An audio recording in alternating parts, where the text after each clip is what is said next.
Development with Tactics Podcast.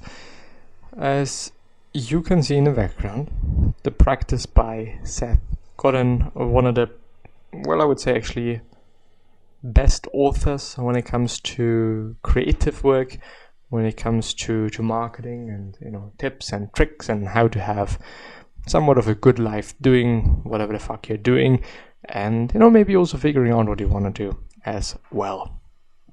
The subtitle, Shipping Creative Work, sums it up well. It is a great call to action, giving you the right mindset to create the thing you know you need to do. Very encouraging and motivating. Every creative person needs this. And it's once again by the seth.rs site. There are many more Seth Godin books. I wouldn't say all of them, but quite a few of them. So if you want to check them out, please check them out. And I'm going to start with the actual notes. Creativity is the result of desire to find a new truth, solve an old problem, or serve someone. Process saves us from the poverty of our intentions. Askida ekmek, there is bread on the hook. It is an Asian tradition in Turkey. When buying a loaf of the local bakery, you can choose to pay for an extra loaf, and after bagging your purchase, the owner will hang the second loaf on a hook on the wall. If a person in need comes by, he or she can ask if there's anything on the hook, which is actually pretty amazing. I think that this was a thing. I would have to ask a friend if this still is a thing, if there is something like that, but that's very cool. I really appreciate that. Art is the work we do where there is no right answer, and yet the journey is worth the effort. I think this really comes down to framing and also sometimes thinking hard and maybe realizing that a good quote-unquote picture, a beautiful one, might not be the goal and might not be what you maybe should be aiming for as well. But just, doing what you're doing and, maybe getting better, maybe even not even doing that, but just doing what you're doing.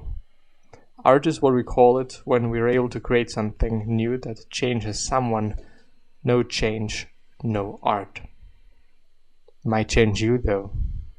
So, yet again, it is very difficult to say whether something is art or isn't. And I would argue though that if there was an elaborate description of what art is by Seth Godin, it would probably be very accurate and also very, pretty much the truth actually. He's such a great thinker and extremely clear communicator, I'd say as well. You can't always do much about how you feel, particularly when it is about something important, but you can always control your actions. Your work is too important to be left to how you feel today. If you condition yourself to work without flow, it is more likely to arrive.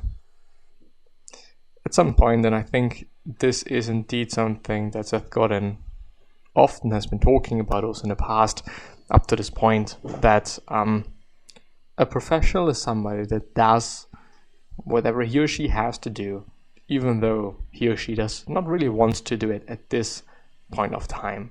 And you know that you are a professional when this is what you're doing, and when this might also be your mindset. I hope that I'm not getting anything wrong here.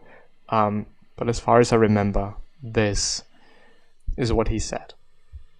The strategy of seeking your calling gives you a marvelous place to hide. Yes. I want to underline hide. Which means that you're not putting yourself out and you're not putting your stuff out, which is not good.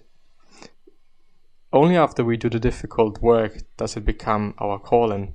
Only after we trust the process does it become our passion. Do what you love is for amateurs. Love what you do. Maybe, a bit of amor fati, love faith, or, maybe even don't question your faith. Whatever comes, love it. In this window of 10 to 13 years old, all of these kids decided they wanted to become musicians. They developed the habit of identity.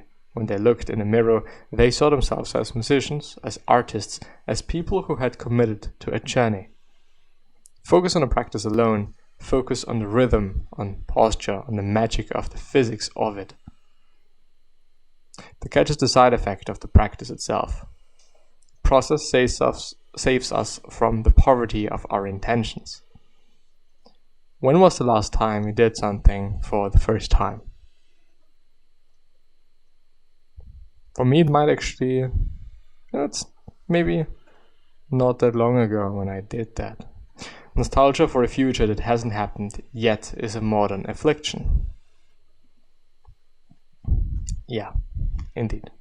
The easiest way to go through life is to let life go through you. Give it to the prevailing winds and go along to get along. This requires very little effort because you're not working with intent, at least not your own intent. You're getting by. A sailboat goes slowest when it is going downwind. That's because the sail acts as a parachute, meaning the boat can't go any faster than the wind behind it. The sailboat is optimized to go across the wind. And with that being said, I'm willing to end the episode here. Wish you best and hopefully see you soon.